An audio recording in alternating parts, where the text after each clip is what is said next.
ವೀಕ್ಷಕರೇ ನಮಸ್ಕಾರ. ಎಲ್ಲರಿಗೂ ಕರ್ನಾಟಕ ರಾಜ್ಯೋತ್ಸವದ ಶುಭಾಶಯಗಳು. ಕರ್ನಾಟಕ ಏಕೀಕರಣವಾಗಿ 69ನೇ ವರ್ಷಾಚರಣೆಯ ಸುಸಂದರ್ಭದಲ್ಲಿ ಕನ್ನಡ ರಾಜ್ಯೋತ್ಸವ ಆಚರಣೆ ಹಿನ್ನೆಲೆ ಬಿಜಿ ಪ್ಲಸ್ ಪಕ್ಕಾ ಸುದ್ದಿ ವಾಹಿನಿ ನವೆಂಬರ್ ತಿಂಗಳು ಪೂರ್ತಿ ಕನ್ನಡ ಆರತಿ ಕನ್ನಡ ಜಾಗೃತಿ ಅಭಿಯಾನ ಹಮ್ಮಿಕೊಂಡಿದೆ. ಇಂದಿನ ಅಭಿಯಾನದಲ್ಲಿ ನಿವೃತ್ತ ಪ್ರಾಚಾರ್ಯ ಹಾಗೂ ಉತ್ತಮ ವಾಗ್ಮಿಯಾಗಿರುವ ಮಾನ್ಯ ಡಿ.ಬಿ. ಗಡೇದ್ ಅವರು ಉಪಸ್ಥಿತರಿದ್ದಾರೆ. ಈ ಮಹನೀಯರು ಮೂಲತಃ ಬಾಗಲಕೋಟೆ ಜಿಲ್ಲೆಯ ಬಾದಾಮಿ ತಾಲೂಕಿನ ಗಿಡ್ಡನಾಯಕನಾಳ್ ಹುಟ್ಟೂರಿನಲ್ಲಿ ಪ್ರಾಥಮಿಕ ಶಿಕ್ಷಣ, ಪ್ರೌಢ ಶಿಕ್ಷಣ ಬೇಲೂರಿನಲ್ಲಿ, ಪದವಿ ಶಿಕ್ಷಣ ಬಾಗಲಕೋಟ, ಇಂಗ್ಲಿಷ್ನಲ್ಲಿ ಧಾರವಾಡದ ಕರ್ನಾಟಕ ವಿಶ್ವವಿದ್ಯಾಲಯದಲ್ಲಿ ಸ್ನಾತಕೋತ್ತರ ಪದವಿ ಪಡೆದು 1984ರಲ್ಲಿ ಇಂಗ್ಲಿಷ್ ಉಪನ್ಯಾಸಕರಾಗಿ ನೇಮಕ ಹೊಂದಿ ಗುಳೇದಗುಡ್ಡ ಸರ್ಕಾರಿ PU ಕಾಲೇಜಿನಲ್ಲಿ ಸೇವೆ ಆರಂಭಿಸಿದರು. ಉಪನ್ಯಾಸಕರಾಗಿ ಹಾಗೂ ಪ್ರಾಚಾರ್ಯರಾಗಿ ಸುಮಾರು 36 ವರ್ಷ ಸೇವೆ ಸಲ್ಲಿಸಿದ ಇವರು 1 ವರ್ಷ ಕೊಪ್ಪಳ ಜಿಲ್ಲೆಯ ಪದವಿ ಪೂರ್ವ ಶಿಕ್ಷಣ ಇಲಾಖೆಯ ಪ್ರಭಾರಿ ಉಪನಿರ್ದೇಶಕರಾಗಿ ನಿವೃತ್ತಿ ಹೊಂದಿ ಸದ್ಯ ಕೃಷಿಯಲ್ಲಿ ನೆಲೆಸಿದ್ದಾರೆ. ಉಪನ್ಯಾಸದೊಂದಿಗೆ ಸಾಹಿತ್ಯ ಕೃಷಿಯಲ್ಲಿ ತೊಡಗಿರುವ ಡಿ.ಬಿ. ಗಡೇದ್ ಅವರು 2019ರಲ್ಲಿ ಮಾಸದ ಕಾವ್ಯ ಕುಸುಮಗಳು ಎಂಬ ಕವನ ಸಂಕಲನ, ಕತೆ, ಕವಿತೆಗಳು ಹಾಗೂ ಲೇಖನಗಳನ್ನು ಕನ್ನಡ ಹಾಗೂ ಇಂಗ್ಲಿಷ್ ಭಾಷೆಯಲ್ಲಿ ಬರೆದಿದ್ದಾರೆ. ವಿಶ್ರಾಂತ ಜೀವನದಲ್ಲಿ ಸಮಾಜ ಸೇವೆಗೆ ಮುಂದಾಗಿರುವ ಗಡೇದ್ ಗುರುಗಳನ್ನು ಕುಷ್ಟಗಿ ನಗರದ 3ನೇ ವಾರ್ಡಿನ ಜನತೆ ರಹವಾಸಿ ಸಂಘದ ಅಧ್ಯಕ್ಷರನ್ನಾಗಿ ಮಾಡಿದ್ದಾರೆ. ಅದರಲ್ಲಿ ಖುಷಿಯೂ ಕಂಡಿದ್ದಾರೆ. ಸದ್ಯ ಅವರು ನಮ್ಮ ಬಿಜಿ ಪ್ಲಸ್ ಪಕ್ಕಾ ಸುದ್ದಿ ವಾಹಿನಿಯ ಕನ್ನಡ ಆರತಿ ಕನ್ನಡ ಜಾಗೃತಿ ವೇದಿಕೆಯಲ್ಲಿ ತಮ್ಮ ಅಭಿಪ್ರಾಯ ಮಂಡಿಸಲಿದ್ದಾರೆ. ಬನ್ನಿ ಆಲಿಸೋಣ. ಸರ್ ನಮಸ್ಕಾರ. ನಮ್ಮ ಬಿಜಿ ಪ್ಲಸ್ ಪಕ್ಕಾ ಸುದ್ದಿ ವಾಹಿನಿಯ ಹಮ್ಮಿಕೊಂಡಿರುವ ಕನ್ನಡ ಆರತಿ ಕನ್ನಡ ಜಾಗೃತಿ ಕಾರ್ಯಕ್ರಮಕ್ಕೆ ತಮಗೆ ಸ್ವಾಗತ. ಧನ್ಯವಾದ. ಇವಾಗ 69ನೇ ವರ್ಷ ವಿಶಾಲ ಕರ್ನಾಟಕ ಏಕೀಕರಣವಾಗಿ ಹಲವಾರು ಮಹನೀಯರು ಹೋರಾಟ ಮಾಡಿದ ಪ್ರತಿಫಲವಾಗಿ ಭಾಷಾವಾರು ಪ್ರಾಂತ್ಯ ಕನ್ನಡಕ್ಕೆ ಒಂದು ಏಕೀಕರಣ ರಾಜ್ಯ ಸ್ಥಾಪನೆ ಆಗಿದೆ. ಆ ಮಹನೀಯರು ಹೋರಾಟದ ಫಲವಾಗಿ ನಾವು ಸ್ಪಷ್ಟವಾಗಿ ಕನ್ನಡ ಮಾತನಾಡಲು ಬಹಳ ಅನುಕೂಲಿಸುತ್ತದೆ. ಮುಂಬೈ ಕರ್ನಾಟಕ, ಈ ಕಡೆ ಹೈದರಾಬಾದ್ ಕರ್ನಾಟಕ, ಆಂಗ್ಲ ದಾಳಿ ಮತ್ತು ಉರ್ದು ಒಂದು ದಾಳಿ ಭಾಷೆಯಲ್ಲಿ ಬಹಳ ಒತ್ತು. ಈ ಪ್ರಸ್ತುತ ಸಂದರ್ಭದೊಳಗೆ ಕನ್ನಡ ಬಳಕೆ ಹೇಗಿದೆ, ನೀವು ಬಾಲ್ಯದಲ್ಲಿ ಇದ್ದಾಗ ಕನ್ನಡ ಬಳಕೆ ಆಗುತ್ತೆ ಆ ಕುರಿತು ತಮ್ಮ ಅಭಿಪ್ರಾಯ. ಕನ್ನಡ ಕೇರಳಿ ಯಾವುದೇ ಭಾಷೆಯನ್ನು ಕೇಳ್ಕೊಂಡಾಗ ನಾವು ಭಾಷೆಯನ್ನು ಎರಡು ನೆಲೆಗಟ್ಟಿನಲ್ಲಿ ನೋಡಬೇಕು. ಈಗ ನೀವು ಕೇಳುವಂತಹ ಪ್ರಶ್ನೆ, ಈಗ ನಾವು ಪ್ರಾಂತಿಕ ಭಾಷೆಯ ಬಗ್ಗೆ ಅಲ್ಲ ಮಾತನಾಡುವ ಭಾಷೆ, ಪ್ರತಿನಿತ್ಯ ಬಳಕೆಯಲ್ಲಿರುವಂತಹ ಭಾಷೆ. ಬಹುಶಃ ಈ ಕನ್ನಡ ಭಾಷೆ ಬಳಕೆಯಲ್ಲಿರುವಾಗ ನಾವು ಏನು ಬಾಲ್ಯದಲ್ಲಿ ಇದ್ವಿ ಮತ್ತು ಈಗೇನಿದ್ವಿ ಏನು ವ್ಯತ್ಯಾಸ ನನಗಂತೂ ಕಾಣಲ್ಲ. ಆದರೆ ಭಾಷೆಯನ್ನ ಮಾತನಾಡುವ ಸಂದರ್ಭದಲ್ಲಿ ನಾವು ಸಹಜವಾಗಿ ಮಾತಾಡ್ತೀವಿ. ಯಾಕಂದ್ರೆ ಮಾತೃಭಾಷೆ ಅದು, ಕನ್ನಡ ನಮ್ಮ ಮಾತೃಭಾಷೆ ಆಗಿರೋದ್ರಿಂದ ಅದನ್ನು ನಾವು ಸಹಜವಾಗಿ ಮಾತಾಡ್ತೀವಿ. ಈಗ ಏನು 1956ರಲ್ಲಿ ಕರ್ನಾಟಕ ಏಕೀಕರಣ ಆಯಿತು, ಅಲ್ಲಿಂದ ಹಿಡ್ಕೊಂಡು ಕರ್ನಾಟಕ ಏಕೀಕರಣ ಆದ್ಮೇಲೆ ಕರ್ನಾಟಕಕ್ಕೆ ಒಂದು ರಾಜ್ಯ ಸ್ಥಾನಮಾನ ಬಂದು ಆಮೇಲೆ ಅದಕ್ಕೆ ಏಕೀಕರಣ ಆದಾಗ ನೀವು ಹೇಳಿದಂಗ ಮದ್ರಾಸ್ ಕರ್ನಾಟಕ, ಮುಂಬೈ ಕರ್ನಾಟಕ, ಹೈದರಾಬಾದ್ ಕರ್ನಾಟಕ, ಮೈಸೂರು ಕರ್ನಾಟಕ ಅಂತಕ್ಕಂಥದ್ದು ಎಲ್ಲ ಒಟ್ಟಾಗಿ ಬಂದಾಗ ಈಗ ಅಲ್ಲೇ ಆಯಾ ಭಾಗದ ಜನ ಮಾತಾಡ್ತಾರೆ. ಆದರೆ ಯಾವುದೇ ಒಂದು ಭಾಷೆ ನಾವು ಒಂದು ಪ್ರಾಂತದಿಂದ ಇನ್ನೊಂದು ಪ್ರಾಂತ್ಯಕ್ಕೆ ಹೋದಾಗ ಅಲ್ಲಿ ಡೈಲೆಕ್ಟಿಕಲ್ ಚೇಂಜಸ್ ಅಂತ ಕರಿತೀವಿ, ಪ್ರಾಂತೀಯ ಭಾಷೆ ಅಂತ ಕರಿತೀವಿ. ಆ ಪ್ರಾಂತೀಯ ಭಾಷೆ ಅದು ಮಾತನಾಡುವ ಸೊಗಡು ಬೇರೆ ಆಗ್ತದೆ, ಸ್ವಲ್ಪ ವ್ಯತ್ಯಾಸ ಬರ್ತದೆ. ಈಗ ನಾವು ಧಾರವಾಡ ಗಂಡು ಮೆಟ್ಟಿನ ನೆಲ ಅಂತ ನಾವು ಕರಿತೀವಿ, ಧಾರವಾಡದ ಭಾಷೆನೇ ಬೇರೆ, ಅದರ ಗಾಂಭೀರ್ಯನೇ ಬೇರೆ. ಆ ಕಡೆಗೆ ನಾವು ಬೀದರ್ ಕಡೆಗೆ ಹೋದ್ವಿ ಅಂತಂದ್ರೆ ಬೀದರ್ನಲ್ಲಿ ಮರಾಠಿ ಪ್ರಭಾವ ಇರ್ತದೆ ಕನ್ನಡದ ಮೇಲೆ, ಅದು ಮರಾಠಿ ಪ್ರಭಾವ ಇರ್ತದೆ. ಮರಾಠಿ ಎಕ್ಸೆಂಟ್ ಇಟ್ಕೊಂಡು ಅಲ್ಲಿ ಜನ ಮಾತಾಡ್ತಾರೆ. ನಾವು ಈ ಕಡೆಗೆ ಬಳ್ಳಾರಿ ಕಡೆಗೆ ಹೋದ್ವಿ ಅಂತಂದ್ರೆ ತೆಲುಗು ಪ್ರಭಾವ ಆಗಿರ್ತದೆ, ಆ ತೆಲುಗು ಮಿಕ್ಸ್ ಆಗಿರ್ತಕ್ಕಂಥದ್ದು. ಹೀಗೆ ನಾವು ಬೇರೆ ಬೇರೆ ಈ ಮೈಸೂರು ಕಡೆ ಹೋದ್ರೆ ಅದು ಒಂಥರ ಭಾಷೆ ಹೀಗೆ. ಆದ್ರೆ ನಾವು ಬಾಲ್ಯದಲ್ಲಿ ಇರುವಾಗೂ ಈಗ ಇರುವಾಗೂ ಕನ್ನಡದಲ್ಲಿ ಮಾತನಾಡುವಲ್ಲಿ ಏನು ವ್ಯತ್ಯಾಸ ಇಲ್ಲ. ಈ ಒಂದು ವ್ಯತ್ಯಾಸ ಇದ್ದೇ ಆಗ್ತದೆ.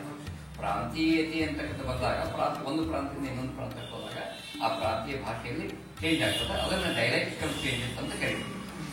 ಹೀಗಾಗಿ ಮಾತನಾಡುವ ಭಾಷೆಯಲ್ಲಿ ಏನು ವ್ಯತ್ಯಾಸ ಆಗಿಲ್ಲ. ಆದರೆ ನಾವು ಪ್ರಾಂತಿಕ ಭಾಷೆಗೆ ಬಂದಾಗ ಈಗ ಬರೆಯುವಂತ ಪ್ರಸಂಗ ಬರ್ತದೆ. ಈಗ ಬರವಣಿಗೆಗೆ ಬಂದಾಗ ಬರವಣಿಗೆಯಲ್ಲಿ ಸಾಕಷ್ಟು ತಪ್ಪುಗಳಾಗ್ತಾ ಇದೆ, ಕಾಣ್ತಾ ಇದೆ. ಈ ಕನ್ನಡವನ್ನ ಸರಿಯಾಗಿ ಬರೀಲಿಕ್ಕೆ ಬರದೇ ಇರ್ತಕ್ಕಂಥ ಒಂದು ಪರಿಸ್ಥಿತಿ ನಿರ್ಮಾಣ ಆಗಿದೆ. ಕಾರಣ ಏನು ಅಂತಂದ್ರೆ ಅದನ್ನ ನಾವು ಕಲಿಸುವಂತ ಒಂದು ಹಂತದಲ್ಲಿ ತಪ್ತಾ ಇದ್ದೀವಿ ಅಂತ ನನಗೆ ಅನಿಸ್ತದೆ. ಯಾಕಂತಂದ್ರೆ ಯಾಕೆ ತಪ್ಪಿದೀವಿ ಅಂತಂದ್ರೆ ಒಂದು ಸ್ಟ್ರಿಕ್ಟ್ನೆಸ್ ಇತ್ತು. ನಾವು ಬಾಲಕರಾಗಿರುವಾಗ ಈಗ ವರ್ಣಮಾಲೆಯನ್ನ, ಕನ್ನಡದ ವರ್ಣಮಾಲೆಯನ್ನ ಕಲಿಸ್ಬೇಕಾದ್ರೆ ನಮ್ಮ ಗುರುಗಳು ನಮಗೆ ಒಂದು ಸ್ಟ್ರಿಕ್ಟ್ನೆಸ್ ಇತ್ತು. ಅದೊಂದು ಹೀಗೆ ಇರಬೇಕು, ಈ ಚೌಕಟ್ಟಿತ್ತು, ಈ ಚೌಕಟ್ಟಿನಲ್ಲೇ ಈ ಭಾಷೆಯನ್ನು ಕಲಿಬೇಕು ಅಂತ. ಹೌದಾ? ಆ ಒಂದು ಚೌಕಟ್ಟಿನಲ್ಲಿ ಕಲಿಯುವಾಗ ನಮಗೆ ಶಿಕ್ಷೆಯನ್ನು ಕೊಡ್ತಿದ್ರು ಅವರು. ನಾವು ತಪ್ಪು ಮಾಡಿದ್ರೆ, ನಾವು ಭಾಷೆಯನ್ನಾಗಿ ಯಾವುದೇ ಒಂದು ವಿಷಯವನ್ನು ಕಲಿಯುವಾಗ ನಮ್ಮ ಗುರುಗಳು ನಮಗೆ ಶಿಕ್ಷೆಯನ್ನು ಕೊಡ್ತಿದ್ರು. ಆ ಶಿಕ್ಷೆಗೆ ಹೆದರಿಯಾದರೂ ಕೂಡ ನಾವು ಸರಿಯಾಗಿ ಕಲಿತಾ ಇದ್ವಿ. ಆದರೆ ಇವತ್ತಿನ ಒಂದು ಶಿಕ್ಷಣ ವ್ಯವಸ್ಥೆಯಲ್ಲಿ ಈಗ ಅದಕ್ಕೆ ಶಿಕ್ಷೆ ಅನ್ನೋದಿಲ್ಲ. ಶಿಕ್ಷೆ ಇಲ್ಲ, ಹೋಗ್ಲಿ, ಶಿಕ್ಷೆ ದೂರ ಉಳಿತು, ಬೈಯುವುದು ಕೂಡ ಇಲ್ಲ. ಹೀಗಾಗಿ ಮನೆಯಲ್ಲಿಯೂ ಕೂಡ ಮಕ್ಕಳಿಗೆ ಕಟ್ಟುನಿಟ್ಟಿನ ನಿಯಮಗಳಿಲ್ಲ. ಶಾಲೆಗೆ ಹೋದ್ರೆ ಅಲ್ಲಿಯೂ ಕೂಡ ಕಟ್ಟುನಿಟ್ಟಿನ ನಿಯಮಗಳಿಲ್ಲ. ಹೀಗಾಗಿ ಅವರು ಹೇಗೆ ಬೇಕು ಹಾಗೆ ಬೆಳೀತಾ ಇದ್ದಾರೆ. ಹೀಗಾಗಿ ಯಾರು ಅದರ ಬಗ್ಗೆ, ಭಾಷೆಯ ಬಗ್ಗೆ ಒಂದು ಪರಿಪೂರ್ಣವಾಗಿರ್ತಕ್ಕಂಥ ಪ್ರಜ್ಞೆ ಇಟ್ಕೊಂಡು ಕಲಿತಾರೆ, ಅವರು ಸರಿಯಾಗಿ ಕಲಿತಾರೆ. ಅಂತ ಮಕ್ಕಳು ಸರಿಯಾಗಿ ಕಲಿತಾವೆ. ಆದರೆ ಬೇಕಾಬಿಟ್ಟಿ ಕಲಿಸುವಂತ ಶಿಕ್ಷಕರು ಇದ್ದಾರೆ. ಶಿಕ್ಷಕರು ಇದ್ದಾರೆ, ನಾವು ಶಿಕ್ಷಕರಿಗೆ ಅಪದಾನ ಮಾಡುವುದಕ್ಕಿಂತ ಪಾಲಕರು ಅಲ್ಲಿ ಪಾಲಿದೆ. ಹೀಗಾಗಿ ಆ ಒಂದು ಕ್ರಾಂತಿಕ ಬಂದಾಗ ಒಂದು ಕನ್ನಡದ ಭಾಷೆ ಅದು ಯಾಕೋ ಎಲ್ಲೋ ಒಂದು ಕಡೆಗೆ ಬಡವ ಆಗ್ತಿದೆ ಅಂತ ಅನಿಸ್ತದೆ. ಯಾಕಂದ್ರೆ ನಾವು ನೋಡ್ತೇವೆ ಕರ್ನಾಟಕ ಅಂತ ಬರೆಯುವಂತ ಸಂದರ್ಭದಲ್ಲಿ ಅಲ್ಲಿ ಒತ್ತಕ್ಷರಗಳು ಇರುವುದಿಲ್ಲ, ನಂತರ ದೀರ್ಘಾಕ್ಷರಗಳು ಇರುವುದಿಲ್ಲ, ಇರ್ತಾವೆ. ಹೀಗಾಗಿ ಭಾಷೆಯನ್ನು ನೋಡಲಾಗಿ ಭಾಷೆ ಲ್ಯಾಂಗ್ವೇಜ್ ಅಸೆಟ್ ಗುಡ್, ಅದು ಹೇಗಿದೆಯೋ ಹಾಗೇ ಇದೆ. ಆದ್ರೆ ಕಲಿಯುವ ಹಂತದಲ್ಲಿ ಎಡೋಟ್ ಆಗೋದ್ರಿಂದ ಒಂದು ಕ್ರಾಂತಿಕ ಬಂದಾಗ ಈ ಜೊತೆಗೆ ಈ ಪಾಲಕರು ಮಕ್ಕಳನ್ನ ಕನ್ನಡ ಮಾಧ್ಯಮದಲ್ಲಿ ಬೋಧನೆ ಮಾಡಿಸಿದ್ರೆ ಆದ್ರೆ ಆಂಗ್ಲಕ್ಕೆ ಯಾಕೆ ಯಾಕೆ ಅಂತಂದ್ರೆ ಇವತ್ತಿನ ಒಂದು ಜಗತ್ತು ಹೇಗಿದೆ ಅಂತಂದ್ರೆ ಒಂದು ಬಿಸಿಲು ಕುದುರೆ ಬೆನ್ನು ಹತ್ತಿದಂತ ಜಗತ್ತು.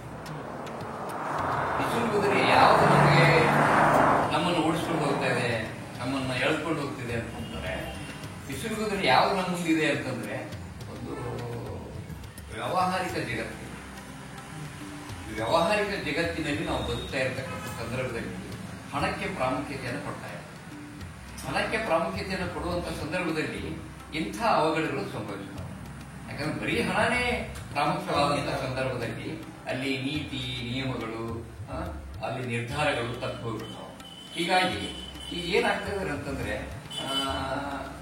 ಮರಳು ಕಂಡು ಮರಳ ಅನ್ನೋದು, ಅಥವಾ ಒಂದು ಕುರಿ ಕಂಡು ಇನ್ನೊಂದು ಕುರಿ ಬ್ಯಾ ಅನ್ನೋದು ಹಾಗಾಗಿದೆ. ಪೇರೆಂಟ್ಸ್ ಕೂಡ ಹಾಗಾಗಿದ್ದಾರೆ. ನಮ್ಮ ಮಕ್ಕಳನ್ನ ಎಂಜಿನಿಯರ್ನೇ ಮಾಡಬೇಕು, ಡಾಕ್ಟರ್ನೇ ಮಾಡಬೇಕು, ಹೀಗೆ ಇರಬೇಕು ಅಂತಕ್ಕಂಥ ಒಂದು ಪರಿಕಲ್ಪನೆ ಇಟ್ಕೊಂಡಿದ್ದಾರೆ. ಆ ನಂತರ ಮಕ್ಕಳು ಅದಕ್ಕೆ ಅರ್ಹರಿದಾರೋ ಇಲ್ಲೋ ಅನ್ನೋದನ್ನ ಯೋಚನೆ ಮಾಡೋದಿಲ್ಲ. ಅವರ ಸಾಮರ್ಥ್ಯ, ಅವರ ಒಂದು ಆಸಕ್ತಿ ಏನಿದೆ ಅನ್ನೋದನ್ನ ಗುರುತಿಸದೇನೆ ಮಕ್ಕಳ ಮೇಲೆ ಹೇರಿಕೆ ಆಗ್ತಾ ಇದೆ. ಹೀಗಾಗಿ ಇಂತಹ ಒಂದು ಅವಘಡಗಳು ಮತ್ತು ಇಂತಹ ಒಂದು ತೊಂದರೆಗಳು ಕಾಣಿಸ್ಕೊಳ್ತಾ ಇವೆ ಅಂತ ನನ್ನ ಭಾವನೆ. ಸರ್, ಇದು ಭಾರತದ ಪ್ರಾಚೀನ ಭಾಷೆಗಳಲ್ಲಿ ಬಂದಾದ ನಮ್ಮ ಕನ್ನಡ ಭಾಷೆ ಹಿಂದೆ ಹೇಗಿತ್ತು, ಇಂದು ಹೇಗಿದೆ ಅನ್ನೋ ಕುರಿತು ತಿಳಿಸ್ಕೊಟ್ರಿ. ಅದರಲ್ಲಿ ಪಾಲಕ ಮತ್ತು ಶಿಕ್ಷಕರ ಜವಾಬ್ದಾರಿ ಇದೆ. ಜನಪದರು, ಸಾಹಿತಿಗಳು ಈಗ ಇನ್ನೊಂದು ಅದಕ್ಕೆ ನಾವು ಸೇರಿಸಬೇಕಾಗಿದೆ. ಪ್ರಾಚೀನ ಭಾಷೆಗಳಲ್ಲಿ ಒಂದಾದ ಕನ್ನಡ ಭಾಷೆ ಹೇಗಿತ್ತು ಅಂತಂದ್ರೆ, ಕನ್ನಡ ಭಾಷೆ ಅದು ಕಸ್ತೂರಿ ಕನ್ನಡವಾಯಿತು. ನಾವು ಈ ಕನ್ನಡ ಭಾಷೆ ಇತಿಹಾಸವನ್ನ ನಾವು ಅಧ್ಯಯನ ಮಾಡಿದಾಗ ನಾವು ಸುಮಾರು ಕ್ರಿಸ್ತ ಪೂರ್ವ 3ನೇ ಶತಮಾನದಲ್ಲಿನೇ ಕನ್ನಡ ಭಾಷೆ ಇತ್ತು ಅನ್ನೋದನ್ನ ನಾವು ಶಾಸನಗಳಲ್ಲಿ ನೋಡ್ತೀವಿ. ಈ ಶಾಸನಗಳನ್ನು ನೋಡಿದಾಗ ನಮ್ಗೆ ಅನಿಸ್ತದೆ ಕನ್ನಡ ಭಾಷೆ ಇವತ್ತಿನ ಭಾಷೆ ಅಲ್ಲ, ಏನು ಇದು ಬಹಳ ದೀರ್ಘಕಾಲೀನ ಭಾಷೆ. ಸುಮಾರು ಅದಕ್ಕೆ 2,500-3 ಸಾವಿರ ವರ್ಷದ ಇತಿಹಾಸ ಇದೆ ಅಂತಂದ್ರೆ ಅದು ಗಟ್ಟಿಯಾಗಿರ್ತಕ್ಕಂಥ ಭಾಷೆನೇ. ಬಹಳ ಜನ ಮಾತನಾಡುವಾಗ ನಾವು ಆತಂಕ ವ್ಯಕ್ತಪಡಿಸ್ತೀವಿ. ಬಹಳ ಜನ ಸಾಹಿತಿಗಳು ಕೂಡ ಮತ್ತೆ ಸಾಹಿತ್ಯ ಆಸಕ್ತರು ಕೂಡ ಸಾಹಿತ್ಯ ಸಮ್ಮೇಳನದಲ್ಲೂ ಕೂಡ ಇಂದು ಒಂದು ಆತಂಕ ವ್ಯಕ್ತಪಡಿಸ್ತಾರೆ ಬಹಳ ಜನ. ಏನಂತಂದ್ರೆ ಕನ್ನಡ ಭಾಷೆ ಉಳಿಸುವುದು ಹೇಗೆ, ಇದು ಅಳಿದು ಹೋಗ್ತಿದೆ ಅಂತ. ಕನ್ನಡ ಭಾಷೆ ಎಂದೂ ಅಳಿಯುವಂತ ಭಾಷೆ ಅಲ್ಲ. ಅಳಿಯುವಂತ ಭಾಷೆ ಆಗಿದ್ರೆ ಅದಕ್ಕೆ 8 ಜ್ಞಾನಪೀಠ ಪ್ರಶಸ್ತಿಗಳು ಲಭಿಸದೇ ಇಲ್ಲ. ಇದು ನನ್ನ ಅಭಿಪ್ರಾಯ. ಆದ್ರೆ ಯಾಕಂದ್ರೆ ಅದರ ಬೇರುಗಳು ಬಹಳ ಡೀಪ್ ರೂಟೆಡ್ ಅದು ಆಳವಾಗಿ ಇರುವುದರಿಂದ ಆ ಮರವನ್ನ ಕನ್ನಡ ಭಾಷೆ ಅಂತಕ್ಕಂಥ ಮರವನ್ನ ನಾವು ಸರಳವಾಗಿ ಅದನ್ನು ಕಡಿದು ಹಾಕಲಿಕ್ಕೆ ಸಾಧ್ಯ. ಹಾಗಾದ್ರೆ ಇತ್ತೀಚಿನ ಕೆಲವು ವಿದೇಶಿ ಸಮೀಕ್ಷೆ ಪ್ರಕಾರ ಪ್ರಪಂಚದ 71 ಭಾಷೆಗಳಲ್ಲಿ ಅಳಿವಿನಂಚಿನಲ್ಲಿರುವ 71 ಭಾಷೆಗಳಲ್ಲಿ ಕನ್ನಡವೂ ಒಂದಿದೆ ಅಂತಂದು ಈಗ ಪ್ರಸ್ತುತ ವಾತಾವರಣ ನೋಡಿದಪ್ಪ ಅದು ಸತ್ಯ ಇರ್ಬೋದೇನೋ ಅಂತ ಕನ್ನಡ ಹೆಚ್ಚುವರಿ ಇದು ನನ್ನ ವೈಯಕ್ತಿಕ ಅಭಿಪ್ರಾಯ. ಯಾಕಂತಂದ್ರೆ ನೀವು ಏನೇ ಸಮೀಕ್ಷೆ ಮಾಡಿ ಈ ಸಮೀಕ್ಷೆಗಳು ಹೇಗಿರ್ತಿವೆ ಅಂತಂದ್ರೆ ಕೆಲವು ಜನರನ್ನ ಆಯ್ಕೆ ಮಾಡಿ ಅವರ ಅಭಿಪ್ರಾಯ ಕೇಳ್ತಾರೆ. ಹೋಗ್ರಿ, ಹಳ್ಳಿಗಾಡಿಗೆ ಹೋಗ್ರಿ, ಗ್ರಾಮೀಣ ಪ್ರದೇಶಕ್ಕೆ ಹೋಗ್ರಿ, ಗ್ರಾಮೀಣ ಪ್ರದೇಶ ಜನರನ್ನು ಕೇಳ್ರಿ, ಕನ್ನಡ ಉಳಿತದೋ ಅಳಿತದೋ ಅಂತ ಕೇಳ್ರಿ. ನಮಗೆ ಕನ್ನಡ ಮಾತನಾಡ್ತಕ್ಕಂಥ ಕನ್ನಡ ಮಾತೃಭಾಷೆಯನ್ನು ಹೊಂದಿರತಕ್ಕಂಥ ಜನಕ್ಕೆ ಕನ್ನಡ ಬಿಟ್ಟರೆ ಬೇರೆ ಭಾಷೆ ಏನ್ ಗೊತ್ತದೆ ಹೇಳಿ ಅಲ್ಲ. ನೀವು ಸಮೀಕ್ಷೆಗಳು ಹೇಳ್ತಾವಲ್ಲ, ಆ ಸಮೀಕ್ಷೆ ವರದಿಗಳು ಅವು ಸರಿಯಾಗಿ ಇರ್ತವೆ ಅಂತ ಹೇಳಕ್ಕಾಗಲ್ಲ. ಸಮೀಕ್ಷೆ ಅವುಗಳು ಆಗ್ತಾವು ಇಲ್ಲ ಅಂತಲ್ಲ, ಅವು ಎಷ್ಟು ವೈಜ್ಞಾನಿಕವಾಗಿ ಸಮೀಕ್ಷೆಗಳು ಆಗ್ತಿವೆ ಅಂತ ನಾವು ನೋಡಲಾಗಿ ಅದು ಸಮೀಕ್ಷೆಗಳು ವೈಜ್ಞಾನಿಕ ತಳಹದಿ ಮೇಲೆ ಆಗಿದ್ರೆ ಅದು ಸರಿ. ಆದ್ರೆ ಈ ಗ್ರಾಮೀಣ ಮಟ್ಟದಲ್ಲಿ ಇರ್ತಕ್ಕಂಥ ಜನ ಅದನ್ನ ಹೇಳ್ತಲ್ಲ, ಕನ್ನಡ ಭಾಷೆ ಪ್ರಾಂತದಿಂದ ಪ್ರಾಂತಕ್ಕೆ ಅದು ವೈವಿಧ್ಯತೆಯಿಂದ ಕೂಡಿದೆ. ಮಾತಾಡುವಂತ ಶೈಲಿ ಬೇರೆ ಆಗ್ತದ, ಶಬ್ದಗಳು ಬೇರೆ ಆಗ್ತವೆ. ಹೌದಾ? ನಾನು ಯಾದಗಿರಿಯಲ್ಲಿ ಉಪನ್ಯಾಸದಲ್ಲಿ ಕೆಲಸ ಮಾಡುವಾಗ ನಿಮಗೊಂದು ದೃಷ್ಟಾಂತ ಹೇಳ್ತೀನಿ. ನಮ್ಮ ಕಡೆಗೆ ಬೇ ಅಂತಕ್ಕಂಥದ್ದು ಸಾಮಾನ್ಯವಾಗಿ ಬಳಸ್ತಕ್ಕಂಥ ಪದ. ನಾವು ಯಾರ್ಯಾರು ಕರಿಬೇಕಾದ್ರೆ, ಹೆಣ್ಮಕ್ಳನ್ನು ಕರಿಬೇಕಾದ್ರೆ ಬಾರ್ಬೇ ಅಂತ ಹೇಳ್ತೀವಿ. ಬೇ ಅಂತಂದ್ರೆ ನಮ್ಮಲ್ಲಿ ರೆಸ್ಪೆಕ್ಟಬಲ್ ವರ್ಡ್ ಅದು. ಆದ್ರೆ ಅದೇ ನೀವು ಗುಲ್ಬರ್ಗ ಜಿಲ್ಲೆಯಲ್ಲಿ ಹೋಗಿ ಯಾದಗಿರಿ ಅಂತ ಸ್ಥಳದಲ್ಲಿ ಹೋದ್ರಿ ಅಂತಂದ್ರೆ ಬೇ ಅಂತಂದ್ರೆ, ಯಾಕಂದ್ರೆ ಅಲ್ಲಿ ಉರ್ದು ಎಫೆಕ್ಟ್ ಇದೆ. ಉರ್ದುನಲ್ಲಿ ಬೇ ಅಂತಂದ್ರೆ ಅದಕ್ಕೆ ಬೈಗಳಾಗ್ತವೆ. ನಾನು ಅದೇ ತಾನೇ ಮದುವೆ ಆಗಿ ಹೋಗಿದ್ದೆ. ನನ್ನ ಹೆಂಡತಿ ಬಾಳೆಹಣ್ಣು ಮಾರ್ಲಿಕ್ಕೆ ಓಣೆಯಲ್ಲಿ ಬಂದಾಗ ಆ ಹೆಣ್ಮಗಳನ್ನ ಬೇಬೇ ಬಾರ್ಬೇ ಅಂತ ಕರೆದಕ್ಕೆ ಆ ಹೆಣ್ಮಗಳು ಬಾಳೆಹಣ್ಣು ಮಾರುವಂತ ಹೆಣ್ಮಗಳು ನನ್ನ ಹೆಂಡತಿ ಜಗತ್ತಿದ್ದು.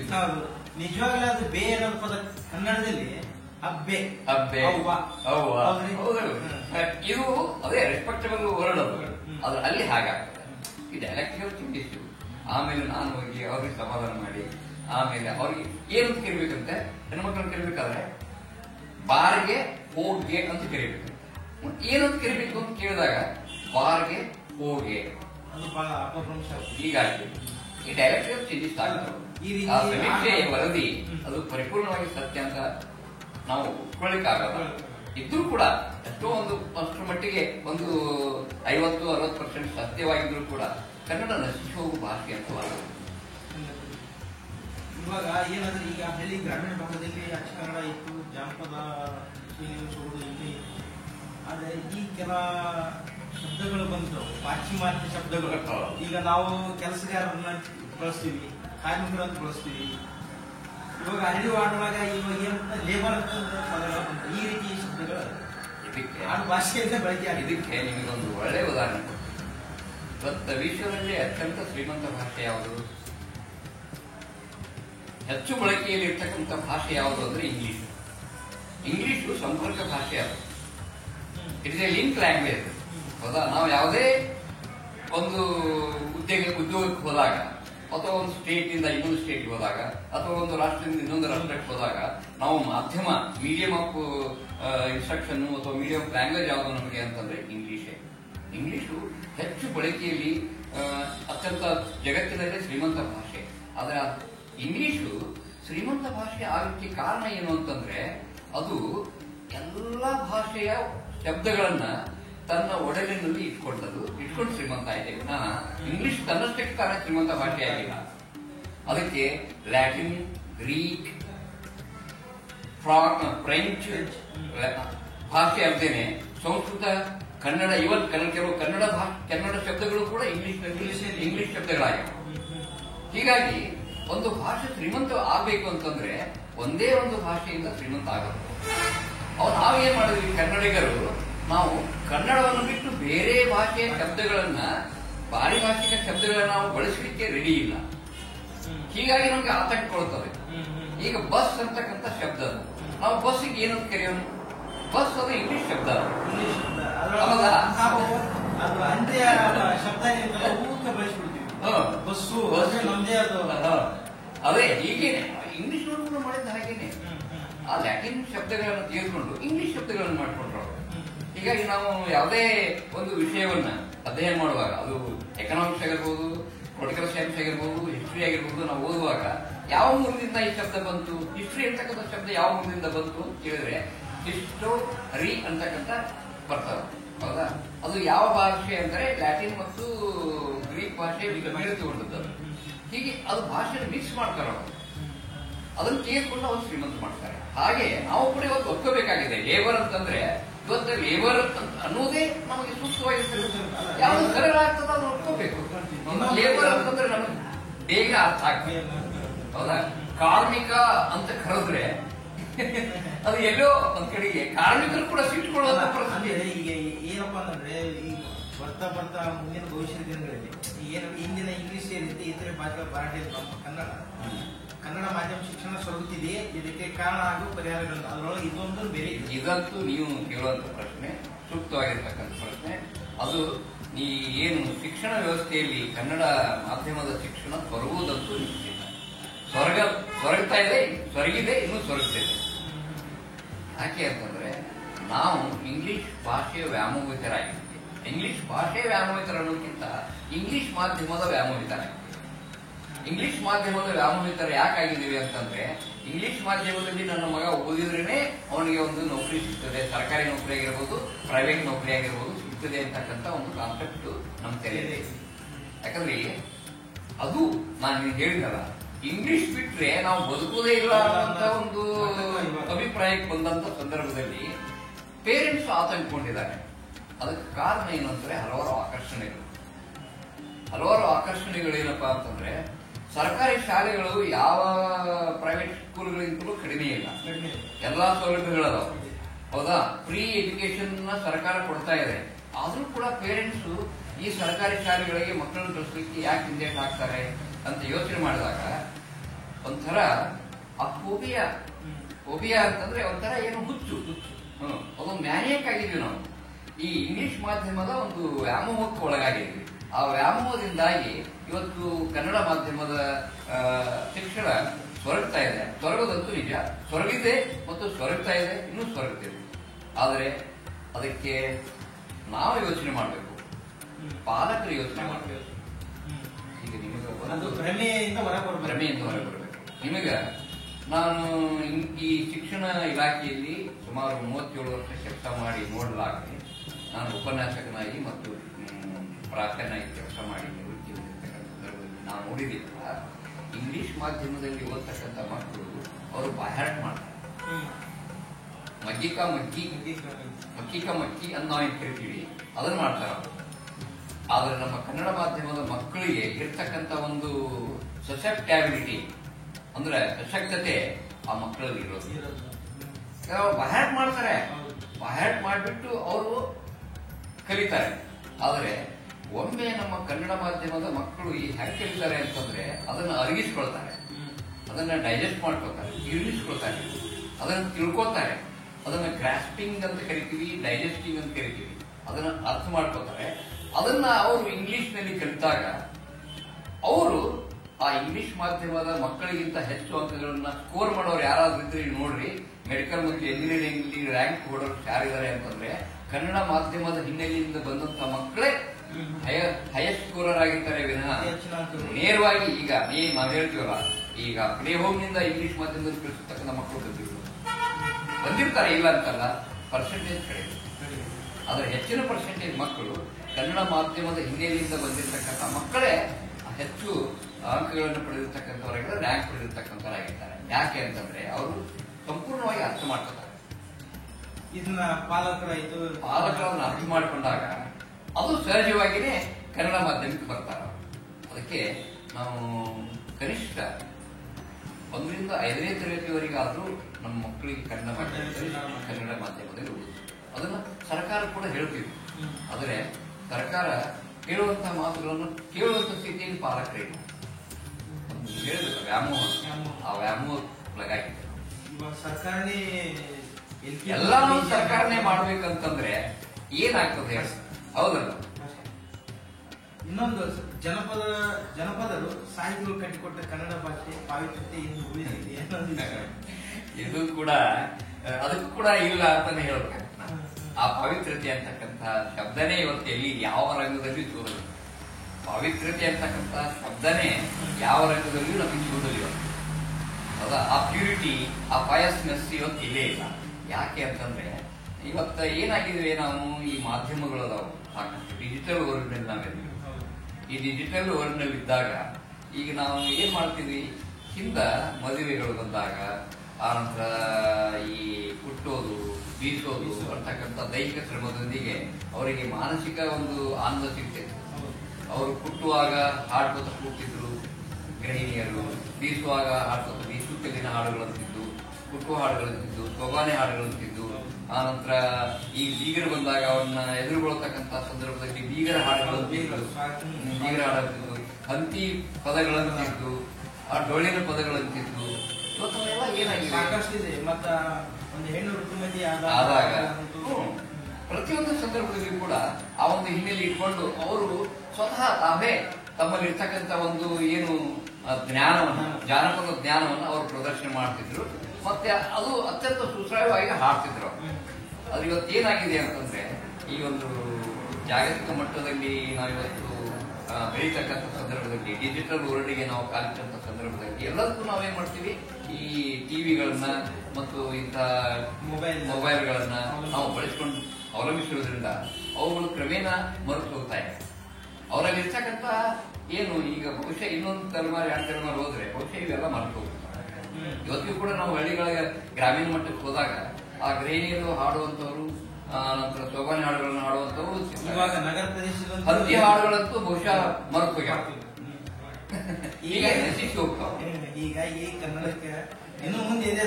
ಅದನ್ನ ಹಂಗೆ ಹೇಳ್ತಾ ಹೋದಪ್ಪ, ಇಂದಿನ ಜನಪದ ಸಾಹಿತ್ಯ ಹೆಸರಲ್ಲಿ ಕನ್ನಡ ಭವಿಷ್ಯ ಹೇಗಿದೆ?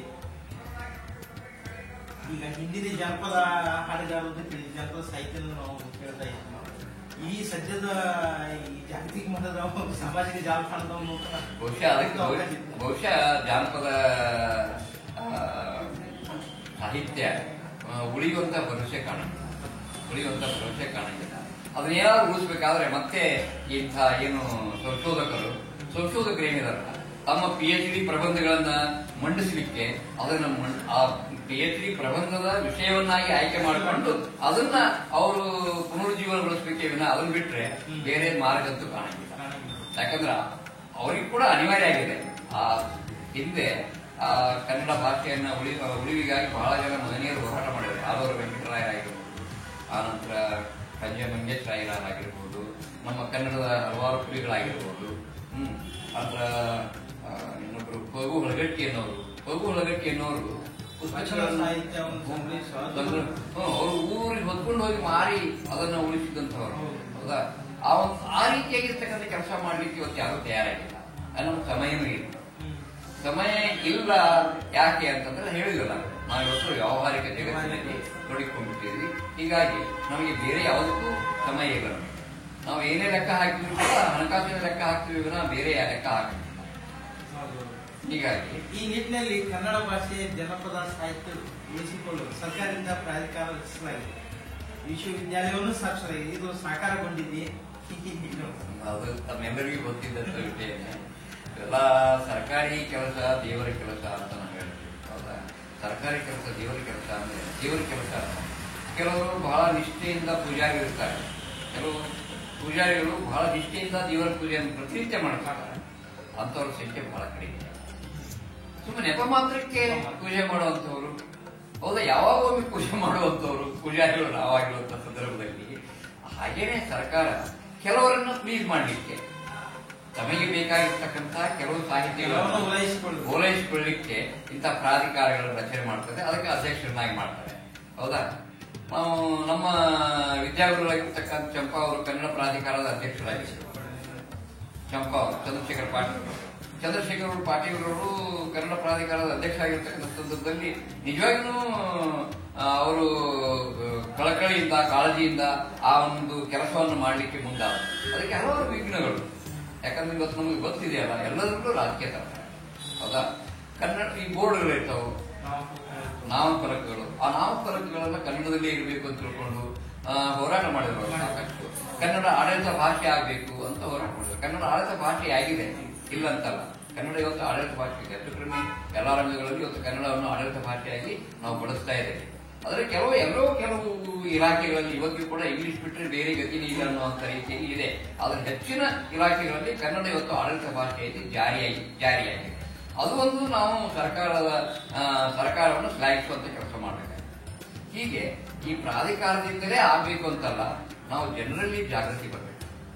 ಇದು ನಮ್ಮ ಭಾಷೆ, ಇದು ನಮ್ಮ ನಾಡು, ನಮ್ಮ ನಾಡು ಭಾಷೆ, ನಮ್ಮ ಮಾತೃಭಾಷೆ. ಈ ಭಾಷೆಯನ್ನ ನಾವು ಉಳಿಸ್ಬೇಕು, ಬೆಳೆಸಬೇಕು, ಮುಂದಿನ ತಲೆಮಾರಿಗೆ ಇದನ್ನ ನಾವು ಕೊಡಬೇಕು, ಹೊತ್ತು ಸಾಗಿಸಬೇಕು ಅಂತ. ನಮ್ಮ ಜನರಲ್ಲಿ ಜಾಗೃತಿ ಯಾಕೆ ಮೂಡ್ತಾ ಇಲ್ಲ? ಅಕ್ಕಪಕ್ಕದ ರಾಜ್ಯಗಳನ್ನು ನಾವು ನೋಡಿದಾಗ ಅಲ್ಲಿ ಆಡುಭಾಷೆ, ಅಲ್ಲಿ ಅನ್ನದ ಭಾಷೆ ಅದೇ ಭಾಷೆ ಆಗಿರುತ್ತೆ, ಬೇರೆ ಭಾಷೆಯನ್ನು ಅವರು ಸ್ವೀಕರಿಸಂಗಿಲ್ಲ. ಈ ಜಾಗೃತಿ ನಮ್ಮ ಜನರಲ್ಲಿ ಯಾಕೆ ಬರ್ತಾರೆ? ಯಾಕೆ ಅಂದ್ರೆ ನಾವು ಶತಶತಮಾನಗಳಿಂದಲೂ ನೋಡ್ಕೊತೀವಿ, ನಾವು ಕನ್ನಡಿಗರು ಬಹಳ ಉದಾರಿಗಳು, ಉದಾರತನಕ್ಕೆ ಹೆಸರಾದವರು. ಯಾರು ಈಗ ಬಹುಶಃ ಈ ಆಂಧ್ರದಿಂದ ಬಂದಂತ ಈ ವ್ಯಕ್ತಿಗೆ ಅವನಿಗೆ ಕನ್ನಡದೊಂದಿಗೆ ಮಾತಾಡೋಂತ ನಾವು ಹೇಳೋದಿಲ್ಲ. ಅವನ ಭಾಷೆ ಕಲೀಲಿಕ್ಕೆ ನಾವು ಹೋಗ್ತೀವಿ, ಅವನ ಭಾಷೆನೂ ಕಲಿಯೋದಿಲ್ಲ, ನಮ್ಮ ಭಾಷೆನೂ ಬರೀತೀವಿ. ಅದೇ ನೀವು ಆಂಧ್ರಕ್ಕೆ ಹೋಗ್ರಿ, ತಮಿಳುನಾಡಿಗೆ ಹೋಗ್ರಿ, ಅವರಂತೂ ಕಟ್ಟ ಸಂಪ್ರದಾಯವಾದಿಗಳು. ಹೌದಾ? ಅವರು ತಮಿಳಿನಲ್ಲೇ ವ್ಯವಹಾರ ಆಗಬೇಕು, ತಮಿಳಿನಲ್ಲೇ ಮಾತಾಡಬೇಕು ಅಂತ ಹೇಳ್ತಾರೆ. ಆ ಒಂದು ಧಾರ್ಷ್ಟತೆ, ಆ ಒಂದು ಮಾತೃಭಾಷಾ ಪ್ರೇಮ ನಮ್ಮಲ್ಲಿ ಅದು ಅಂತರಂಗದಿಂದ ಬರಬೇಕಂತ, ಹೊರಗಿಂದ ಬಂದಿರುವುದಲ್ಲ, ಯಾರಾದ್ರೂ ಹೇಳಿದ್ರೆ ಬರುವಂತದ್ದಲ್ಲ. ಇದು ಈ ರೀತಿಯಾಗಿರ್ತಕ್ಕಂಥ ಒಂದು ಉದಾಸೀನ ಮನೋಭಾವನೆ, ಕನ್ನಡಿಗರಿಗೆ ಇರ್ತಕ್ಕಂಥದ್ದು ಒಂದು ಉದಾಸೀನ ಮನೋಭಾವನೆ ಆ ಒಂದು ಕಾರಣ. ಹಾಗಾದ್ರೆ ಇಷ್ಟೆಲ್ಲ ನಾವು ಚರ್ಚೆ ಮಾಡಿದ್ದು, ಈಗ ವಿದೇಶಿಗರು ಸಮೀಕ್ಷೆ ಅಂದ್ರೆ ಸುಳ್ಳು ಅಂತಂದು ಮುಂಚೆ ಹೇಳಿದ್ವಿ. ಈ ರೀತಿ ನಾವು ನೋಡ್ತಾ ಹೋದಂತ ಅವರ ಸತ್ಯಾವಬೋಧದ ಪ್ರಪಂಚದ 71 ಭಾಷೆಗಳಲ್ಲಿ ಕನ್ನಡನೂ ಒಂದಿದೆ, ಅದು ಅಳಿವೆ ಅಂಚಿನಲ್ಲಿ ಇದೆ ಅನ್ನೋದು.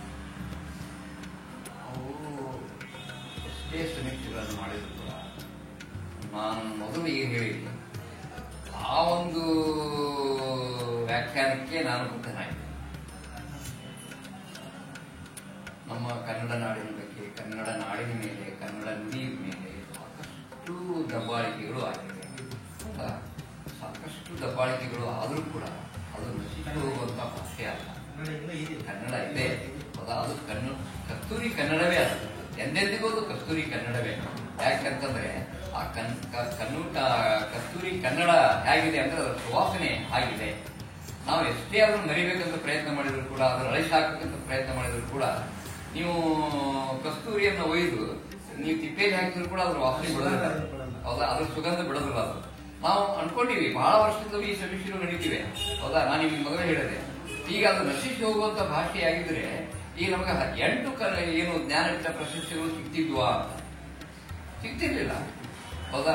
ನಾವು ದ್ರಾವಿಡ ಭಾಷೆಗಳನ್ನ ನಾವು ತೆಗೆದುಕೊಂಡಾಗ, ಈ ದ್ರಾವಿಡ ಭಾಷೆಗಳನ್ನ ನಾವು ಕರಿತೀವಿ, ಕನ್ನಡ, ತಮಿಳು, ತೆಲುಗು. ಇವಾಗ 8 ಜ್ಞಾನಪೀಠ ಪ್ರಶಸ್ತಿಗಳು, ಆ ಸಾಹಿತಿಗಳು ಅಧ್ಯಯನಶೀಲರಾಗಿದ್ದಾರೆ. ಈಗಿನ ಸಾಹಿತಿಗಳಲ್ಲಿ ಅಧ್ಯಯನಶೀಲತೆ ಕಡಿಮೆ. ಈ ಮಾತನ್ನು ಹೋಗ್ತೀನಿ, ಅಧ್ಯಯನಶೀಲತೆ ಕಡಿಮೆಯಾಗಿದೆ.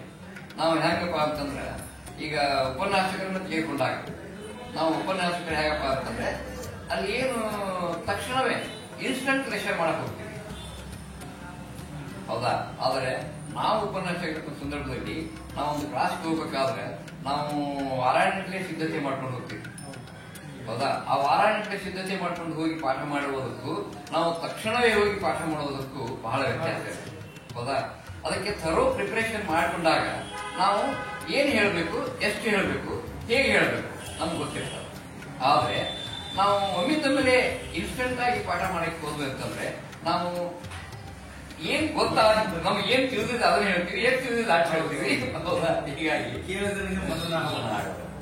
ಹೀಗಾಗಿ ಅದಕ್ಕೆ ನಾವು ಏನ್ ಮಾಡ್ಬೇಕಾಗಿದೆ ಅಂದ್ರೆ, ಒಟ್ಟಿನಲ್ಲಿ ನಮ್ಮ ಶಿಕ್ಷಣ ವ್ಯವಸ್ಥೆಯಲ್ಲಿನೇ ಲೋಪ ಇರೋದ್ರಿಂದ ಅದನ್ನು ಸರಿಪಡಿಸುವಂತ ಕೆಲಸ ಮಾಡಿ. ಯಾಕಂದ್ರೆ ಕನ್ನಡ ಮಾಧ್ಯಮವನ್ನ ಸರ್ಕಾರ, ಅದು ಕೂಡ ತುಟಿ ಹೆಂಚಿನ ಮಾತುಗಳವು. ಸರ್ಕಾರ ಹೇಳೋದು ಕೂಡ ಅದು ಹೃದಯ ಬರ್ತಕ್ಕಂಥ ಮಾತುಗಳಲ್ಲ. ನಮ್ಗೆ ಎಲ್ಲರಿಗೂ ಗೊತ್ತಿದೆ ಅದು. ಕಡ್ಡಾಯ ಆಗಿರ್ಬೇಕು, ಕನ್ನಡ ಮಾಧ್ಯಮದಲ್ಲೇ ಶಿಕ್ಷಣ ಕಡ್ಡಾಯ ಆಗಬೇಕು ಅಂತ ಹೇಳ್ತೀವಲ್ಲ, ಸರ್ಕಾರ ಹೇಳ್ತದೆ, ಇಲ್ಲ ಅಂತಲ್ಲ, ಅಧಿಕಾರಿಗಳು ಹೇಳ್ತಾರೆ. ಆದ್ರೆ ಅದನ್ನ ತುಟಿಯಂಚಿನ ಮಾತುಗಳು, ಹೌದಾ? ಬರೀ ಹೇಳಿದ್ರೆ ಆಗಂಗಿಲ್ಲ, ಅದು ಇಂಪ್ಲಿಮೆಂಟ್ ಆಗಬೇಕು, ಜಾರಿಗೊಳ್ಬೇಕು. ಜಾರಿಗೊಂಡಾಗ ಮಾತ್ರ ಅದರ ಒಂದು ಸಾರ್ಥಕತೆಯನ್ನು ಕಾಣಲಿಕ್ಕೆ ನಮ್ಗೆ ಸಾಧ್ಯ ಆಗ್ತದೆ. ಗುರುಗಳ ಇನ್ನೊಂದು ಕೇಳ್ತೀವಿ, ಈಗ ಉದಯೋನ್ಮುಖ ಕವಿಗಳಲ್ಲ, ಅವರು ರಚಿಸ್ತಕ್ಕಂಥ ಸಾಹಿತ್ಯ, ಅದರೊಳಗ ಅವ್ರಿಗೆ ಏನು ಹೇಳಲಿಕ್ಕೆ ಇಚ್ಛೆಪಡ್ತೀವಿ? ಈಗ ನಾವು ಕಂಡಂತೆ ಈಗ ನಾವು ನೋಡ್ತಾ ಇದ್ದೀವಿ, ಸಾಹಿತ್ಯ ಪ್ರತಿ ಸಾಲಿನಲ್ಲೂ ಒಂದು ಆಂಗ್ಲ ಪದ ಇಲ್ಲ ಉರ್ದು ಮಿಶ್ರಿತ ಇದ್ದೇ ಇರುತ್ತೆ. ಅದೇ ಹೇಳ್ತೀನಿ, ಕನ್ನಡ ಭಾಷೆಯ ಮೇಲೆ ಕೂಡ ಇತರ ಭಾಷೆಗಳ ಪ್ರಭಾವ ಆಗಿದೆ. ಇತರ ಭಾಷೆಗಳ ಪ್ರಭಾವ ಆಗಿರೋದ್ರಿಂದ ಆ ತೆರವಾಗಿರ್ತಕ್ಕಂಥ ಪದಗಳು ನುಸುಳುಕೊಳ್ಳುತ್ತವೆ. ಆ ನುಸುಳುವಿಕೆ ಸಹಜೇನೇ ಅಲ್ಲ. ಯಾಕಂತಂದ್ರೆ ನಾವು ಪರಿಪೂರ್ಣತೆಯನ್ನು ಪಡೆದಾಗ ಮಾತ್ರ ಕನ್ನಡವನ್ನ ಪರಿಪೂರ್ಣವಾಗಿ ಪ್ರಬುದ್ಧವಾಗಿ ಮಾತನಾಡಲಿಕ್ಕೆ ಮತ್ತು ಬರೀಲಿಕ್ಕೆ ನಮಗೆ ಸಾಧ್ಯ ಆಗ್ತದೆ. ಆ ಒಂದು ಪ್ರಬುದ್ಧತೆಯನ್ನು ಗಳಿಸಬೇಕಾದ್ರೆ ನಾವು ಮೊದಲು ಏನು ಮಾಡಬೇಕು? ಕನ್ನಡ ಸಾಹಿತ್ಯವನ್ನು ನಾವು ಅಧ್ಯಯನ ಮಾಡಬೇಕು. ಆ ನಂತರ ಈ ಕನ್ನಡ ಸಾಹಿತಿಗಳು ರಚಿಸಿರ್ತಕ್ಕಂಥ ಕೃತಿಗಳನ್ನು ನಾವು ಅಧ್ಯಯನ ಮಾಡಬೇಕು.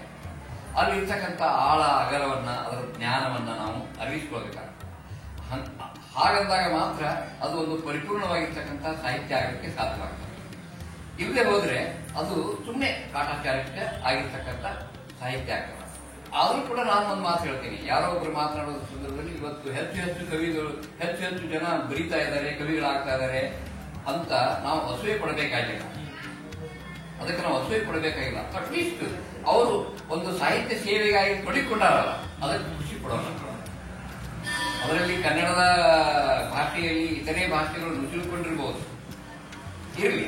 ಆ ನುಸುಳಿಕೊಂಡಿದ್ರು ಕೂಡ ತಮಗೆ ತೋಚಿದಂತ ಆ ಭಾವನೆಗಳು ಸ್ಫುರಿಸಿಕೊಂಡಾಗ ಆ ಭಾವನೆಗಳ ಪೂರಣವನ್ನು ಮಾಡಿ ಒಂದು ಕವಿತೆಯನ್ನು ಕೊಡ್ತಾರಲ್ಲ, ಅದಕ್ಕೆ ನಾವು ಅವರ ಬೆನ್ನು ತಟ್ಟಬೇಕು. ಮತ್ತೆ ಇಲ್ಲಿ ಮಿಸ್ಟೇಕ್ಗಳಾಗಿವೆ, ನೀವು ನಿಮಗೆ ನಾವು ಇವತ್ತು ಮೊದಲನೇ ಜ್ಞಾನಪೀಠ ಪ್ರಶಸ್ತಿ ಪಡೆದಿರ್ತಕ್ಕಂಥ ಕುವೆಂಪು ಅವರನ್ನು, ರಾಷ್ಟ್ರಕವಿ ಕುವೆಂಪು ಅವರನ್ನು ನಾವು ಉದಾಹರಣೆ ತೆಗೆದುಕೊಂಡಾಗ, ಕುವೆಂಪು ಅವರು ಪ್ರಾರಂಭದಲ್ಲಿ ಬರೆದಿರ್ತಕ್ಕಂಥದ್ದೇ ಇಂಗ್ಲಿಷ್ನಲ್ಲಿ, ಹೌದಾ?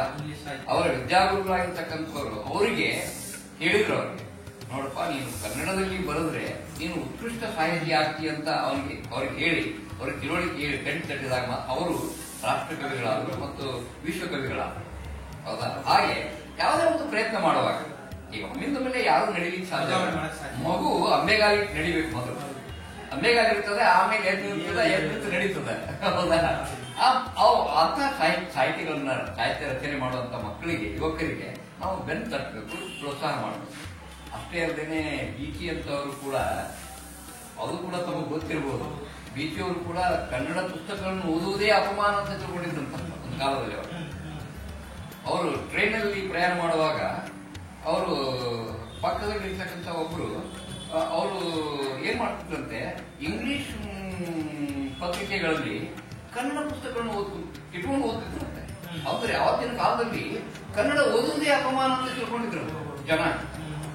ಅಷ್ಟೇ ಬೀಚಿಯವರು ತಿಳ್ಕೊಂಡಿದ್ರು ಅದನ್ನ. ಅನಕೃ ಅವರ ಒಂದು ಕೃತಿ, ಶ್ರೇಷ್ಠ ಕೃತಿ ಅದು.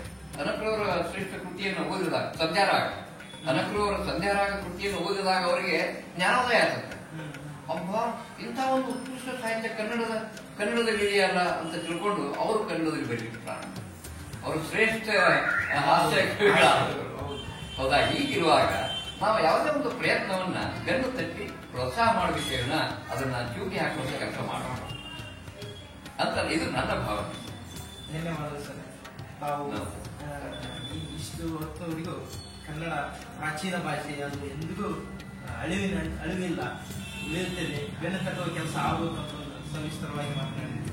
ನಮ್ಮ ವೇದಿಕೆ ಬಂದು ನಮ್ಮ ಅಭಿಪ್ರಾಯ ನಿಮಗೆ ಧನ್ಯವಾದಗಳು. ತಪ್ಪು ಕೂಡ ಧನ್ಯವಾದಗಳು. ಯಾಕಂದ್ರೆ ಇಂಥ ಒಂದು ಅವಕಾಶವನ್ನು ನಮಗೆ ಮಾಡಿಕೊಡಿ, ಸಾಹಿತ್ಯದ ಬಗ್ಗೆ, ಭಾಷೆಯ ಬಗ್ಗೆ, ಅದು ಆಡು ಭಾಷೆ ಆಗಿರ್ಬೋದು, ಗ್ರಾಂಥಿಕ ಭಾಷೆ ಆಗಿರ್ಬೋದು, ಕನ್ನಡ ಭಾಷೆಯ ಬಗ್ಗೆ ಮಾತನಾಡಲಿಕ್ಕೆ ಒಂದು ವೇದಿಕೆಯನ್ನು ಒದಗಿಸಿಕೊಟ್ಟಿರ್ತಕ್ಕಂಥ ಈ ಈಸಿ ಕನೆಕ್ಷನ್ಗೆ ನಾವು ಕೂಡ ತುಂಬ ಹೃದಯದ ಧನ್ಯವಾದಗಳನ್ನ ಸಲ್ಲಿಸ್ತಾ ಇದ್ದೇವೆ.